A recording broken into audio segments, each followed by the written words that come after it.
ಕೂದಲು ಉದುರೋದಕ್ಕೆ ಹಲವಾರು ಕಾರಣಗಳಿರಬಹುದು. ಅವುಗಳಲ್ಲಿ ಒಂದು ಮುಟ್ಟಿನ ಸಮಯದಲ್ಲಿ ಉಂಟಾಗುವಂತಹ ಹಾರ್ಮೋನ್ಗಳ ಅಸಮತೋಲನ. ಈ ಸಮಯದಲ್ಲಿ ದೇಹದಲ್ಲಿ ಈಸ್ಟ್ರೋಜನ್ ಮಟ್ಟ ಕಡಿಮೆಯಾಗುತ್ತೆ ಮತ್ತೆ ಪ್ರೊಜೆಸ್ಟರಾನ್ ಮಟ್ಟ ಹೆಚ್ಚಾಗುತ್ತೆ. ಇದರ ಪರಿಣಾಮವಾಗಿ ಕೂದಲು ಉದುರೋದು ಹೆಚ್ಚಾಗಬಹುದು. ಆದ್ರೆ ಮುಟ್ಟಿನ ಸಮಯ ಮುಗಿದ ಬಳಿಕ ಹಾರ್ಮೋನ್ಗಳು ಸಹಜ ಸ್ಥಿತಿಗೆ ಮರಳಿದಂತೆ ಕೂದಲು ಉದುರುವಿಕೆ ಕೂಡ ಕಡಿಮೆ ಆಗುತ್ತೆ ಅಂತ ವೈದ್ಯರು ಹೇಳ್ತಾರೆ.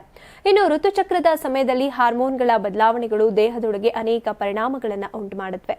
ಕೆಲವು ಮಹಿಳೆಯರಲ್ಲಿ ಈ ಸಮಯದಲ್ಲಿ ಒತ್ತಡ, ಆತಂಕ ಮತ್ತೆ ಮನಸ್ಥಿತಿ ಬದಲಾವಣೆಗಳು ಕಂಡುಬರುತ್ತೆ. ಇವು ಕೂಡ ಕೂದಲು ಉದುರುವಿಕೆಗೆ ಕಾರಣ ಆಗಬಹುದು. ಮುಟ್ಟಿನ ವೇಳೆ ಕೆಲವು ಮಹಿಳೆಯರು ಭಾರಿ ರಕ್ತಸ್ರಾವವನ್ನು ಅನುಭವಿಸುತ್ತಾರೆ. ಇದರಿಂದ ದೇಹದಲ್ಲಿ ಕಬ್ಬಿಣದ ಕೊರತೆ ಉಂಟಾಗಿ ಕೂದಲು ಉದುರುವಂತಹ ಸಮಸ್ಯೆ ಹೆಚ್ಚಾಗಬಹುದು. ಇನ್ನು ಈ ಸಂದರ್ಭದಲ್ಲಿ ಕಬ್ಬಿಣಾಂಶಯುಕ್ತ ಆಹಾರ ಸೇವನೆ ಅಥವಾ ಕಬ್ಬಿಣದ ಪೂರಕಗಳು ಸಹಾಯಕ ಆಗಬಹುದು ಅಂತ ವೈದ್ಯರು ತಿಳಿಸ್ತಾರೆ.